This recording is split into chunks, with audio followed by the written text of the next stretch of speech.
Good morning, everybody. So welcome to day 90 of compassionate response to COVID-19 with Mark Bodie. This last week I was looking at some kind of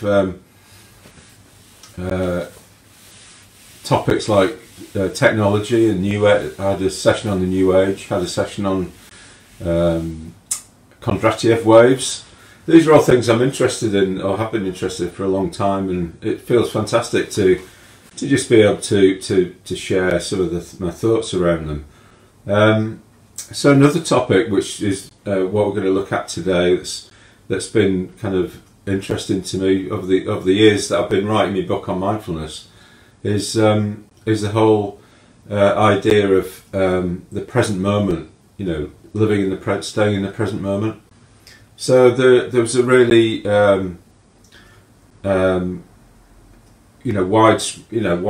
widely read book called The Power of Now by Eckhart Tolle that came out in the sort of early 2000s, and Oprah Winfrey became a bit of a fan of him, of Eckhart Tolle. So, and I think quite a few Buddhists that I know are interested in him. So yeah, I just wanted to take a look at The Power of Now. So that's his book, and a little bit at his life and his thoughts, and so just sort of see, well, how do they fit in with say, for instance, like the 4 foundations of mindfulness from Buddhism. So what's the what's the difference there? So we're doing that later on.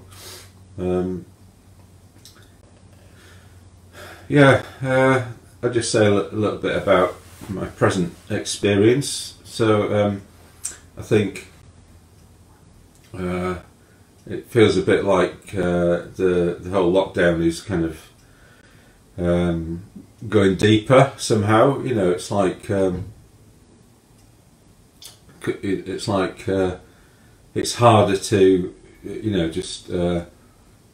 think, for the first 3 or 4 months, it was like, it was like you start, something new's happening and you kind of getting used to it. And then at a certain point, I think this happens on retreats where day 3, you often start experiencing difficulties and things, experiencing yourself a bit more. So maybe like month 5 in a lockdown, you start to go, oh right, this is serious, or this is different. I have to kind of, maybe I need a different approach to life to cope with this, really. So I think it feels like this is happening a bit for me, and maybe it's happening for you. And I want to sort of try and keep some consciousness for myself, and hopefully for you as well, around this, like what's actually happening.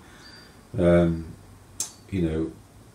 we in a new world, a new wave? Is it a new era or something like that? And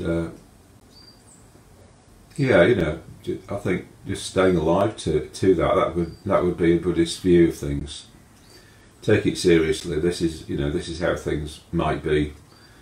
Well, certainly for the next kind of coming time, the year or whatever.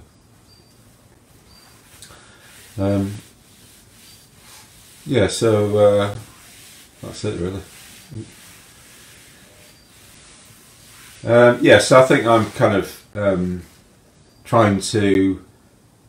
I was reading this, listening to an audiobook by the psychologist Mihaly Csikszentmihalyi. He wrote the book Flow. He's also written a thicker book called Creativity, and I was listening to the audiobook, and it was going into the creative people, like Einstein and Stephen Hawking and Mozart and all that sort of thing. And he's done loads of work on looking at what the backgrounds were like, what their families were like, what their were they brought up, did they feel comfortable in their childhoods, all that sort of stuff. So that was quite interesting. It's good to revisit that, really. I think, you know, from my own point of view, I feel, you know, yeah, how does it, you know, how do creative people, what do they have to do, you know?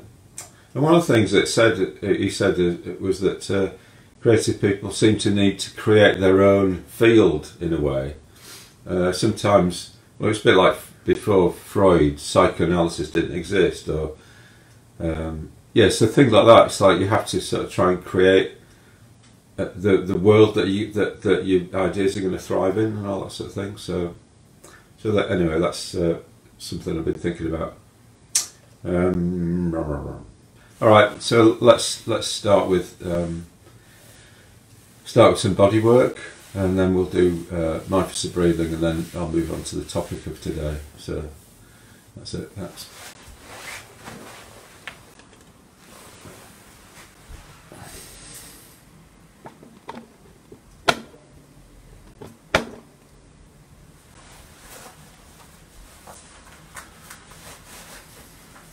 Okay, so let's begin by rubbing your hands together,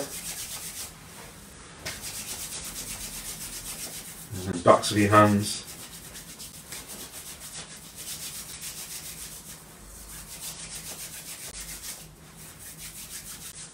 and just brush down your arms.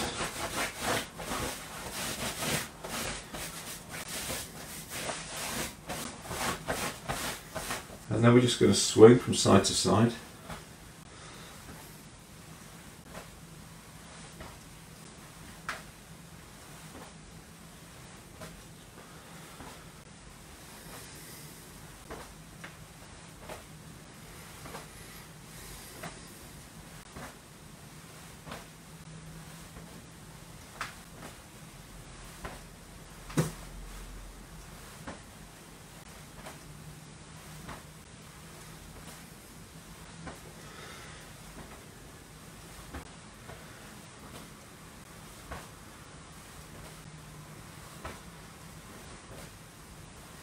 And rotating your hips.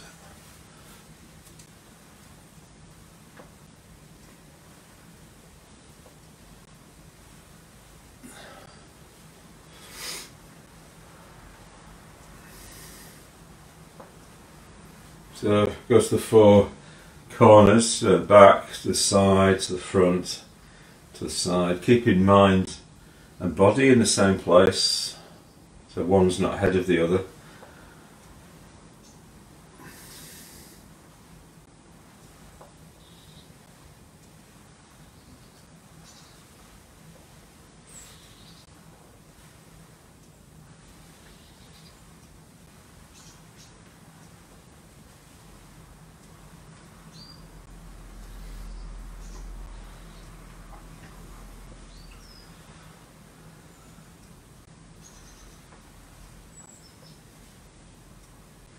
And then just grab your ankle and just hold your leg so that you get a stretch down the front of your thigh. Again, if you have any physical conditions, just be aware of those. Just breathing into that part of your body, to your thigh. Just let it stretch of its own accord.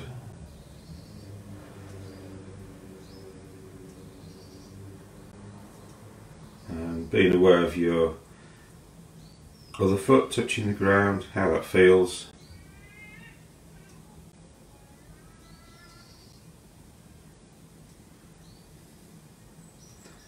So I'm hanging on to a window here, so you might need to do that. Hang on to something. And then do the other side.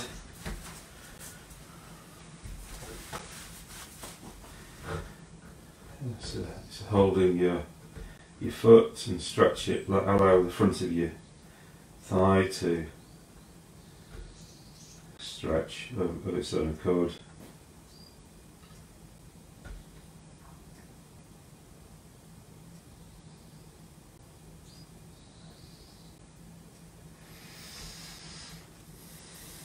And being aware of the sky above you, the atmosphere, the space above your head. So a sense of your head kind of being attracted upwards towards the sky. Just as your feet are attracted downwards towards the ground, to the earth.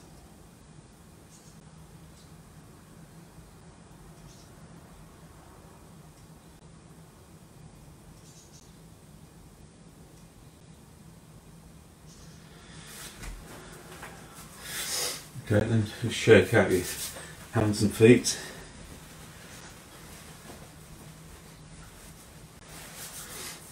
Maybe give your face a little bit of a wash with your hands.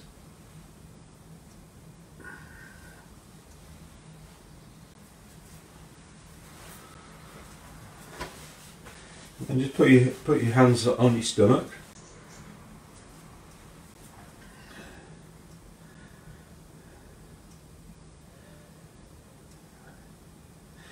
Now become aware of your breath. So on an out breath, bending your knees. So you're going down on an out breath and then coming up on an in breath. So it's down on the out breath, coming up on the in breath,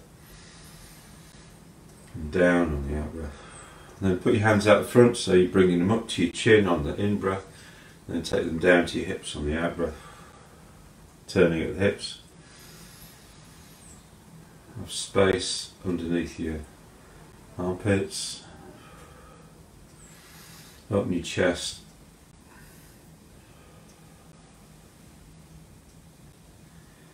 Going at a speed where you can feel something happening.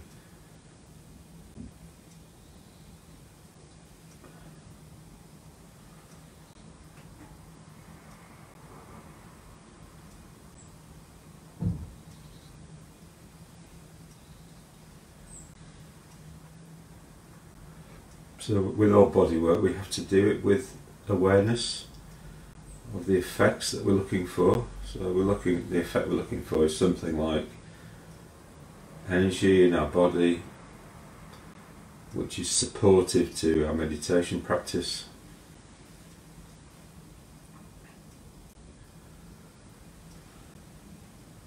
So when we sit down, it's good that we can feel a natural energy in our body that will just be there and support the body and allow us to not have to think about the body when we meditate.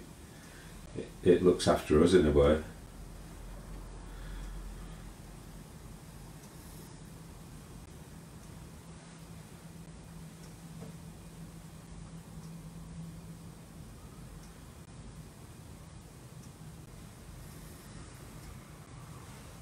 You don't have to worry too much about getting this right. Just do something that has some sort of effect on you.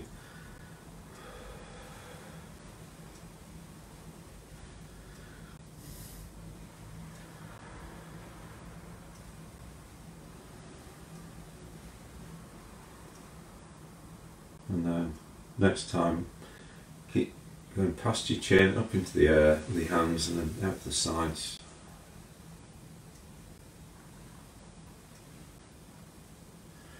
And then up the middle of your body again, into the air, up the sides.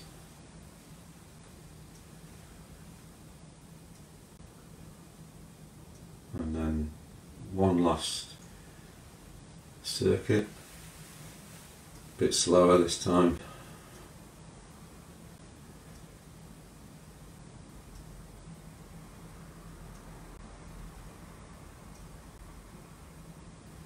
Just allow your hands to rest by your sides, being aware of your body and the sensation in your body, the energy in your body as you're standing. So it's mindfulness of standing.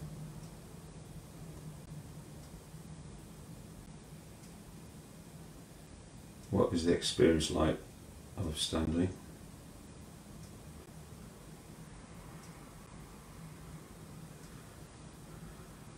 And then we're going to move into our meditation posture. either sitting on a chair or on cushions on the ground, or you might lie down if you want to. But moving from this position into that position as slowly as you can, so that you staying connected to your body, to the energy in your body, to how your body you want your body to be in the meditation itself.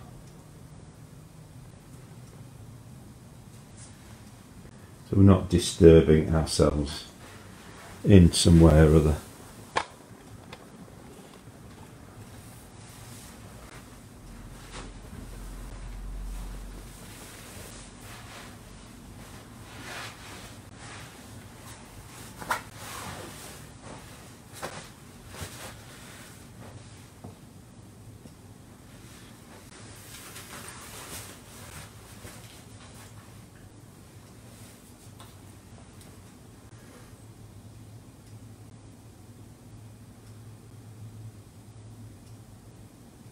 So closing your eyes and just getting used to this new position.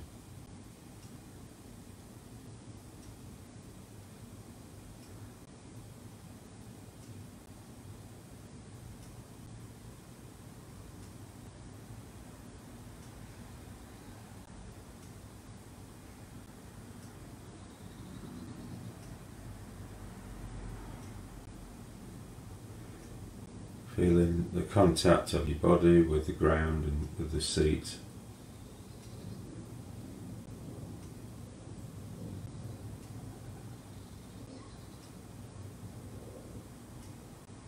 The sensations of your clothing and the air touching your skin.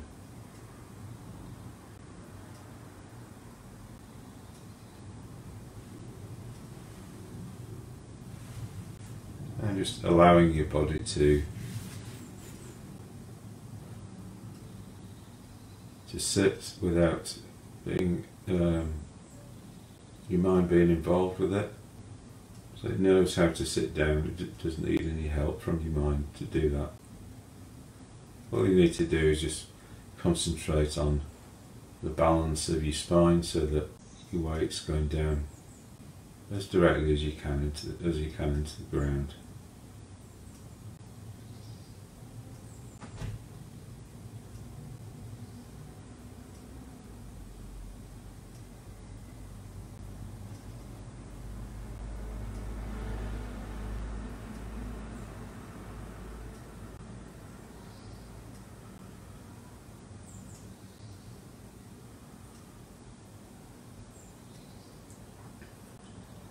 So the meditation we're going to do this morning is the mindfulness of breathing, done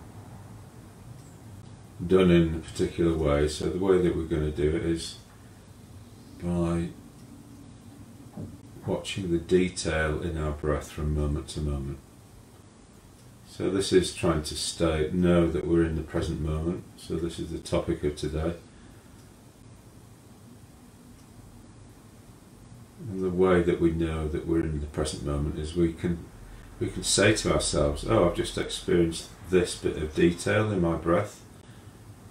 That sensation is just there, just happened just now, and now this is happening, this other sensation, and I can feel that bit of air touching the back of my throat, and I can feel this sensation of tickling on my lips as I breathe in. So trying to keep the amount of time that we're there with the detail in our breath as high as possible, but we will wander off, our mind will wander off, so don't worry about that. If that happens, just pick up the next bit of detail in the breath.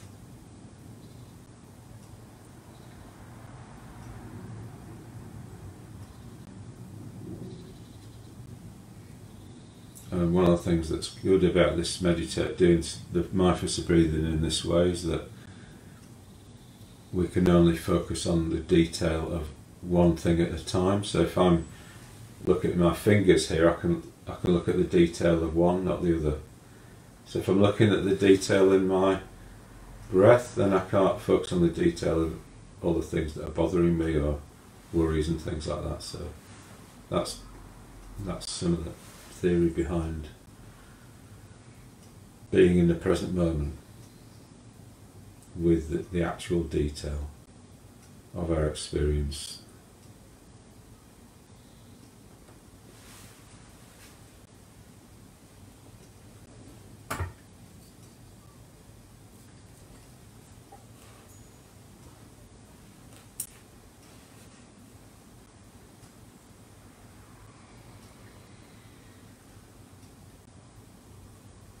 So watching the detail in your breath for the next 15 minutes.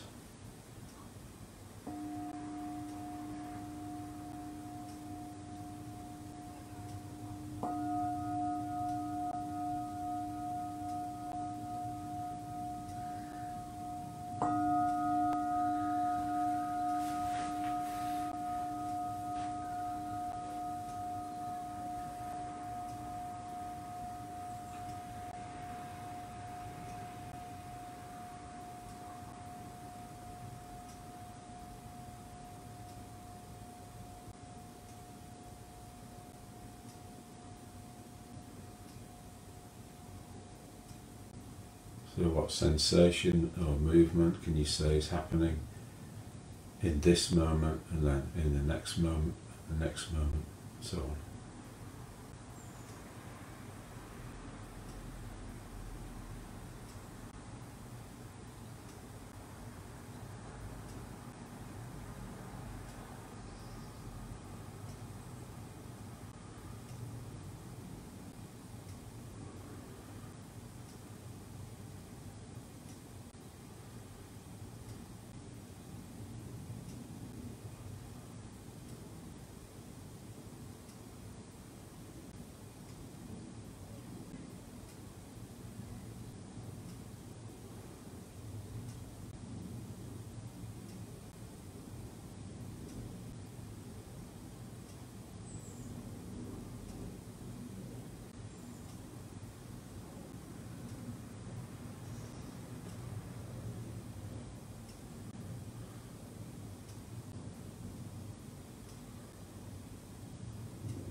So noticing when you become a bit vague and you're just aware of the breath in a general sort of way, what we're looking for is the actual detail from moment to moment.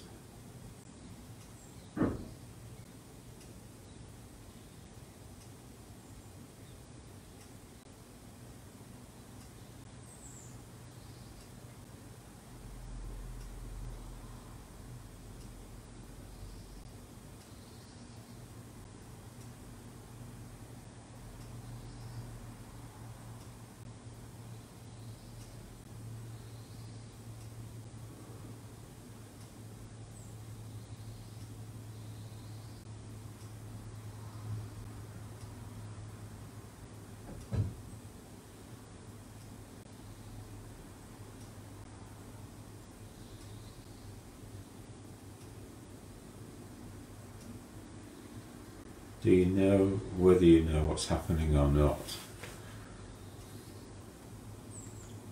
If you know the detail, you know you're being aware. If you don't know the detail, you don't know whether you're being aware.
you gone vague about your breath, or are you still with the detail in your breath from moment to moment?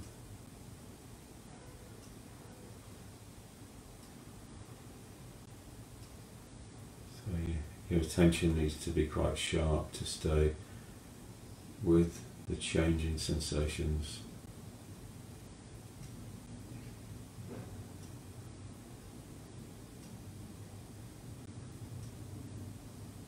So you're not anticipating anything, or just taking whatever comes in each moment.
So now broadening out your attention so that you're not just being aware of the detail in your breath, but you're aware of your body.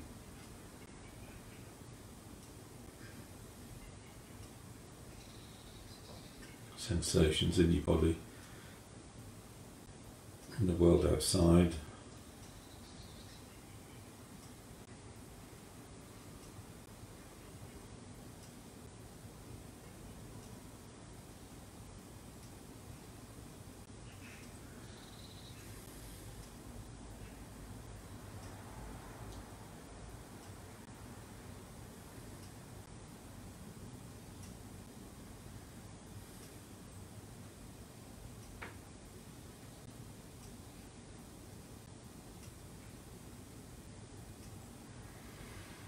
And in your own time, bring your meditation to a close.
Okay.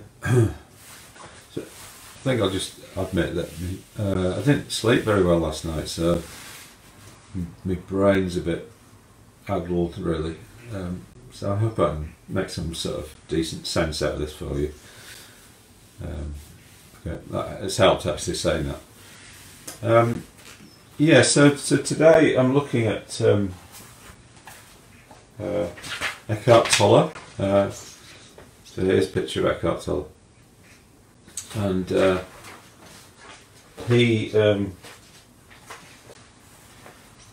kind of really well-known teacher in the New Age, and his book was called The Power of Now. This is a follow-on book called Practicing the Power of Now.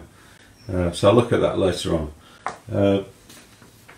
But I'll just begin by kind of telling his story a little bit. So apparently, this is from Wikipedia. It says that he suffered quite a lot of depression in his life. You know, I think he had quite a difficult upbringing, and it says one night. This is the turning point in his life, the moment of transformation. It says, one night in 1977, at the age of 29, after having suffered from long periods of depression, Tolle says he experienced an inner transformation. That night, he awakened from his sleep, suffering from feelings of depression that were almost unbearable, but then experienced a life-changing epiphany. Recounting the experience, he says, "I couldn't live with myself any longer, and in this a question arose without an answer. Who is the I that cannot live with the self? What is the self? I felt drawn into a void. I didn't know at the time that what really happened was the mind-made self with its heaviness, its problems, that lives between the unsatisfying past and the fearful future, collapsed.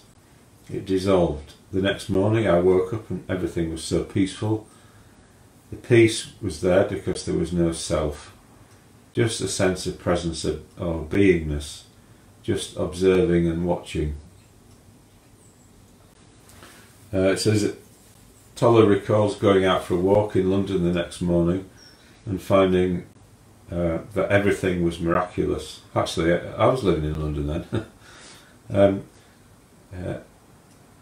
Finding everything was miraculous and deeply peaceful, even the traffic.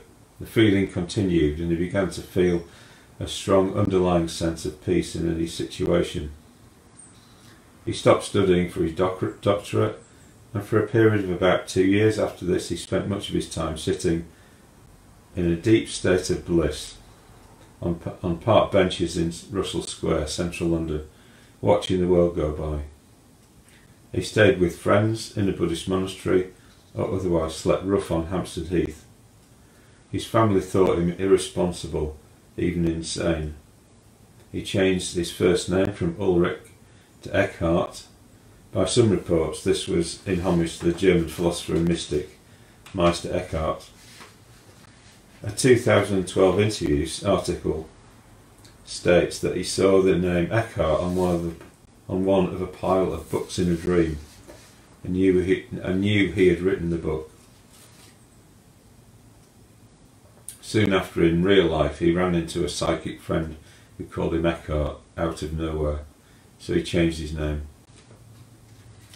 This is about his career. After this period, former Cambridge students and people he had met by chance began to ask Tolle about his beliefs. He began working as a counsellor and spiritual teacher. Students continued to come to him over the next 5 years. He relocated to Glastonbury, a major centre of alternative living in the UK. In 1995, after having visited the west coast of North America several times, he settled in Vancouver, British Columbia, where he met his future wife, Kim Eng. Tolle's first book, The Power of Now, was first published in 1997 by Namaste Publishing, only 3,000 copies were published of the first edition. He said he and his friends personally delivered some copies of the book to bookstores in Vancouver and the surrounding area. The book was republished on a large scale by New World Library in 1999. In 2000, Oprah Winfrey recommended it in her magazine O. In August 2000, it reached the New York Times bestseller list for hardcover advice. After 2 more years, it was #1 on that list. By 2008, the book has been translated from English into 33 languages. He published his second book, Stillness Speaks, in 2003. In July 2011, The Power of Now appeared on the list for the 10 best-selling paperback advice books for the 102nd time.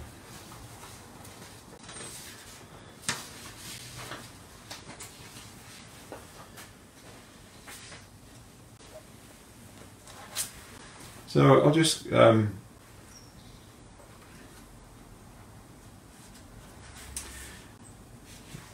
read a little bit out of this book, Practicing the Power of Now. So it opens with the first chapter is called Being and Enlightenment.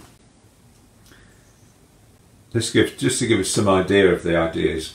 Okay, there is an eternal, ever-present one life, that's in capital letters, one life, beyond the myriad forms of life that are subject to birth and death.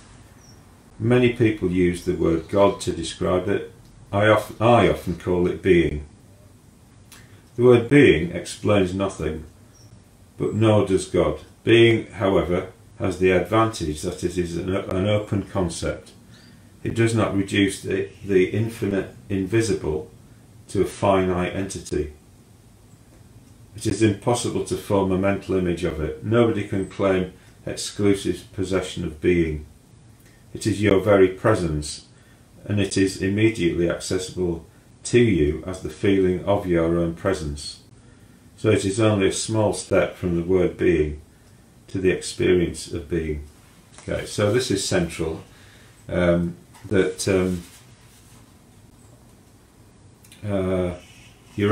sense of your own presence, obviously,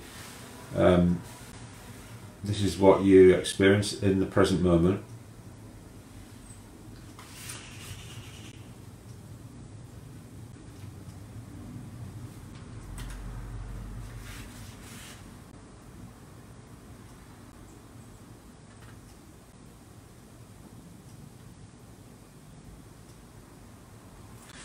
Okay, another passage.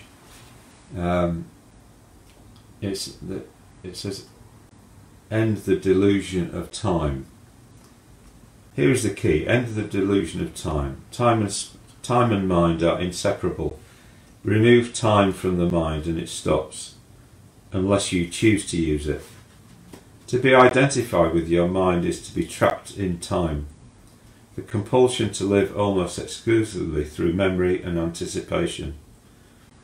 This creates an endless preoccupation with past and future and an unwillingness to honour and acknowledge the present moment and allow it to be. The compulsion arises because the past gives you an identity and the future holds the promise of salvation or fulfilment in whatever form. Both are illusions. Alright, so this is what we've got here is some what do I think about it? You could see this as okay, so you've got somebody who had a very uncomfortable life, you know, lots of depression, suffering in it, and then he had some sort of epiphany, and he sort of thought, the idea that there was no I there, or there's no self there, and then out of that, Toller experienced this sense of peacefulness and bliss, and he ended up just sitting on park benches in Russell Square and just just absorbing the experience, and then he ends up moving to Glastonbury, and then he teaches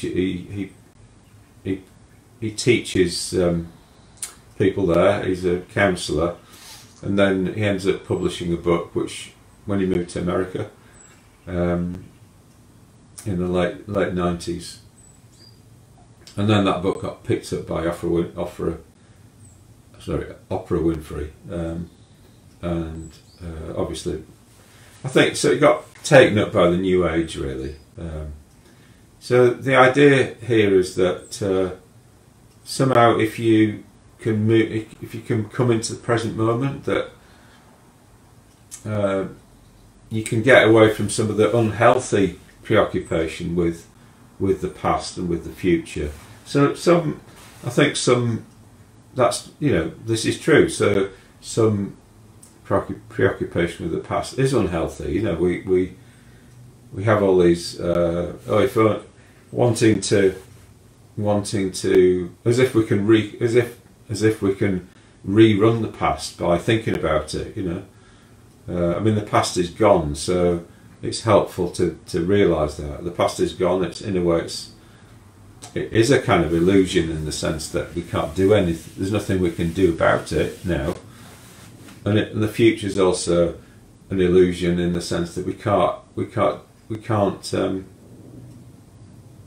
sort of change it now. It hasn't arrived yet, so we can only do whatever we do in the present moment, and that will have an effect on the future. That will create a future. So in a way, there's some sort of sense in that, in this idea. But I think, like often with all ideas, except those that come from the biggest perspective possible, which is the enlightened perspective, that there's some sort of reduction going on here. So maybe what's being reduced is the past and future are reduced to completely illusory. Well, that isn't the case, because those who don't remember the history are doomed to repeat it. It's really helpful to keep aware of the past, both our own past and our cultural past, so that we don't. So that we have a cultural history, we learn from things, and it's helpful to be aware of the future, because the future is it does exist. It doesn't exist in the present moment, but it does exist when we get to it. So it matters what we do now, in terms of the future that we create for ourselves and for other people. So, so I think, I was meeting up with my friend Janananda in sort of around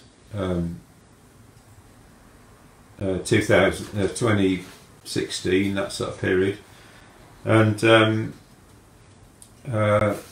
Jananda ended up sort of getting cancer, and he died at the end of 2017. And before he did, he started me and him used to meet up and talk about my book and trying to get it published and all that sort of thing. He'd be helping me with it. So Jananda was a kind of editor and author in Tree Ratner. So anyway, in the run up to his passing, Jananda sort of started. He created a blog and he started putting articles on the blog. So this is one that he was talking about the present moment.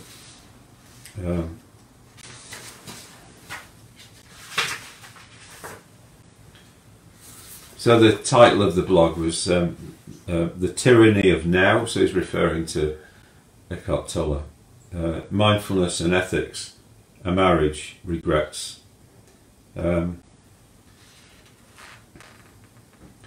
he says, another particularly modern concern, one that likes self-acceptance. So he's been talking about self-acceptance and people, the fact that in California people kind of get married to themselves.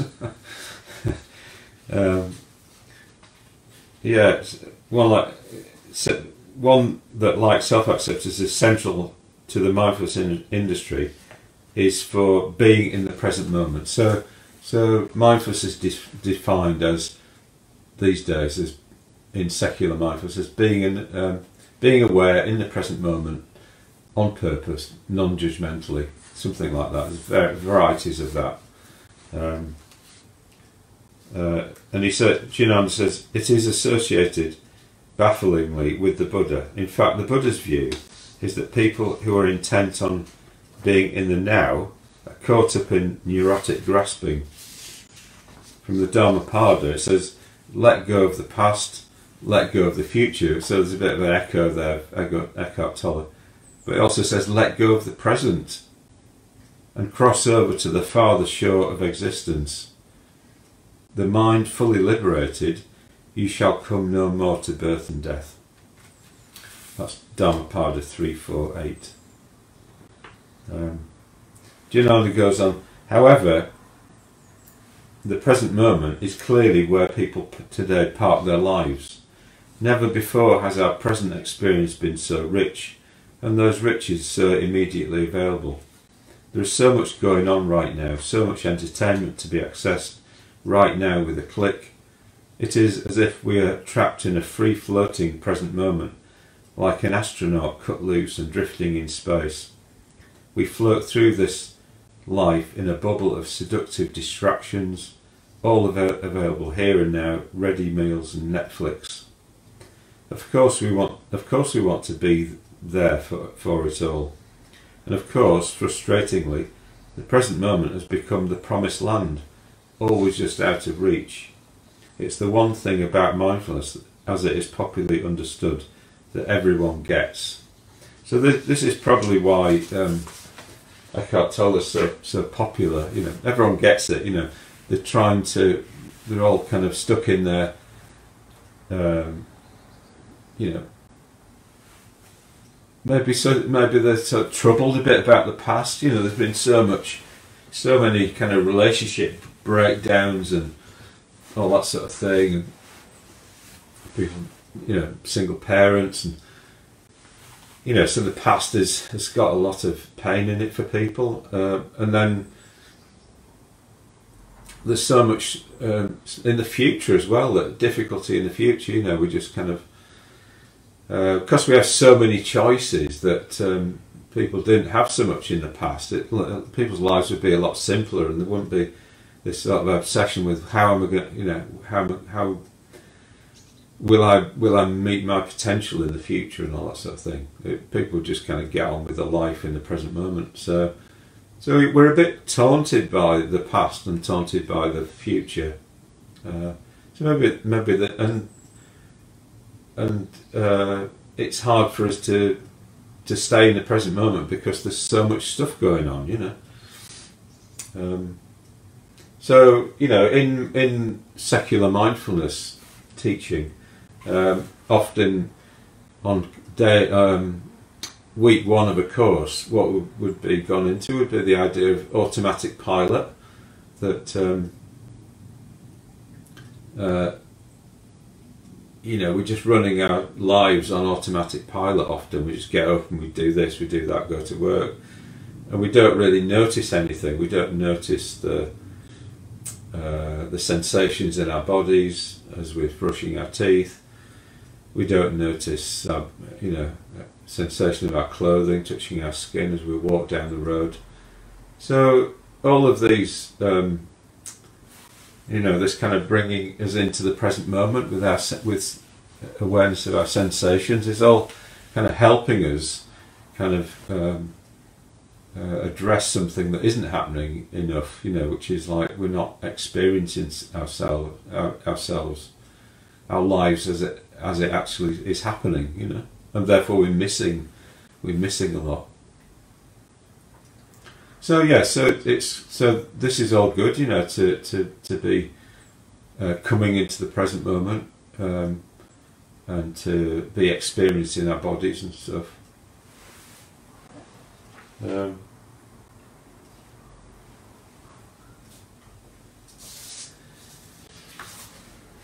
Yeah.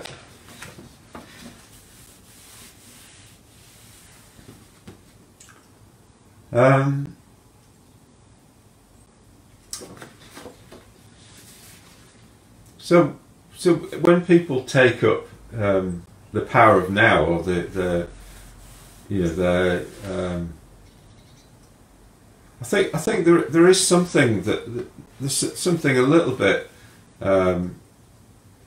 there's a common thread often in well, actually sometimes in Buddhist interpretations of Buddhist teachings, where people sort of talk about non-self, or there isn't really a self, and so that this isn't actually, I don't know, I don't think this is actually what the Buddha's saying. The Buddha doesn't say that there's no self.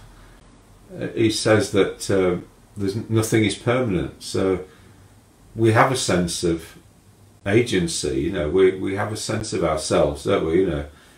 That we're concerned about. Otherwise there would be no object for like the Metabhavana for caring for ourselves and caring for others. So we need to have a sense of an agent, of a self.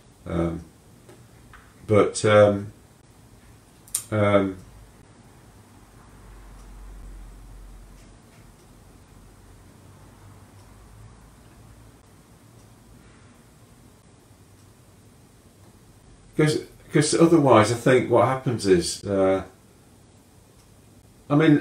think something I'm a little bit concerned about with, like, the power of now, is that, and also with some insight meditation teachings, is that it's almost like pretending or something. It's like if we pretending that we're not there. That's a danger, it's a danger that Sangharakshita identified in the 1960s when he came back to the UK, and he saw meditation, mindfulness being taught in a Theravada monastery setting to Westerners, and it was all very alienating. People looking for some experience to kind of get away from themselves. So pretending that you don't have a self can be actually kind of the royal road to alienation and insanity if you're not careful. Getting away from difficult experience. So that we've got the 4 foundations of mindfulness. I've gone into this a bit in previous sessions, and in a way, like the body, body and feeling are like our experience, and then mind, which includes emotions and views, are our responses to our experience. So in a way, these two, body and feeling, take place in the present moment. We need to be in the present moment to see how we are, to experience the sensations, experience our life of sensation and feeling and all that sort of thing. But we also need to be looking at our responses to life. Our mental states. Are our mental states bringing about happiness for ourselves and others, or are they not? So this is where we need to be aware that we're agents. We are agents. We're having an effect on the world, So if you start to say, the ego. So the ego is just like the conscious mind, and then you've got the subconscious mind that that you're not aware of. So. But there's often a critique of the ego as being all bad, but it's not. It's just what we're conscious of. It's the conscious side of things. So So we need to have a sense of like positive ego, that we're well, there's the idea of Buddha pride, you know, so which is like your pride in your skillful activity in the world, you know. If you know that you know when you are doing things that are bringing about happiness, and you know that, then you feel good about yourself. So that's the kind of positive way in which ego can manifest, you know. So I think having a critique of ego as all bad is you know, kicks out the baby with the bathwater in a way. So we need to, yeah, we just need to make sure our ego is actually not a selfish ego, but it's one which is aligned with something higher, you know, with higher values that are actually bringing about happiness into the world. Yeah, so that, you know, the power of now is kind of like dealing with part of things, you know, with body and feeling, I mean, there's even a bit of a critique of pain, actually. So in that book, in Practicing the Power of Now, it says it talks about dissolving the pain body. The greater part of human pain is unnecessary. It is self-created as long as the unobserved mind runs your life. The pain that you create now is always some form of non-acceptance, some form of unconscious resistance to what is. On the level of thought, the resistance is some form of judgment. On the emotional level, it is some form of negativity. The intensity of the pain depends on the degree of resistance to the present moment, and this in turn depends on how strongly you are identified with your mind. The mind always seeks to deny the now and to escape from it. So he's linking all pain with non-acceptance. Well, in a way that there is so acceptance is, so when we experience a feeling, so we experience a painful feeling, if we accept that fully, then our views have to be in line with reality, you know, that this is actually happening. So this is what acceptance is, you know. But not all pain is about acceptance, or non-acceptance. Sorry, fine. Yeah, so we've got physical sensation, physical pain, which just happens to us. You know, if we don't look after ourselves, or if we have an accident or something, it'll just happen. So we need to accept that, you know. But you also get pain that comes from our mental states.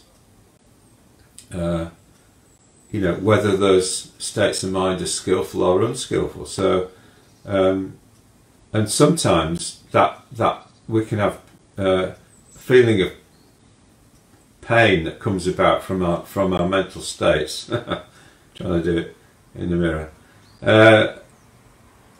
You know, that's actually helpful. So if we've done something harmful to somebody else, then and we feel regret for that, then that pain is actually motivating us to go and apologise to them, or to not do it again. You know, to be more skillful in future. So I think you know, there's something in what Eckhart Tolle is saying that's sort of true, and that it is generalising widely at times from, you know, what would be like the fuller picture, you know. So yeah, not all pain is about acceptance.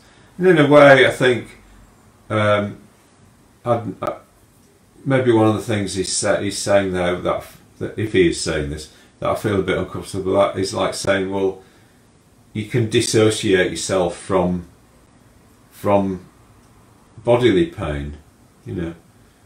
So there's a difference between being aware of something and then and trying to kind of like pretend it doesn't exist.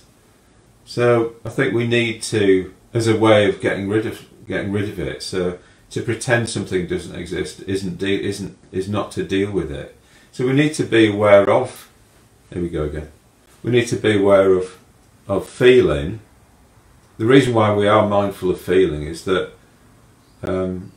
we have to deal with the reality of that feeling. You know, so if that reality of that feeling is pain, then, you know, actual physical pain, then we need to take that in and accept it, that is the case, and honour it in a way.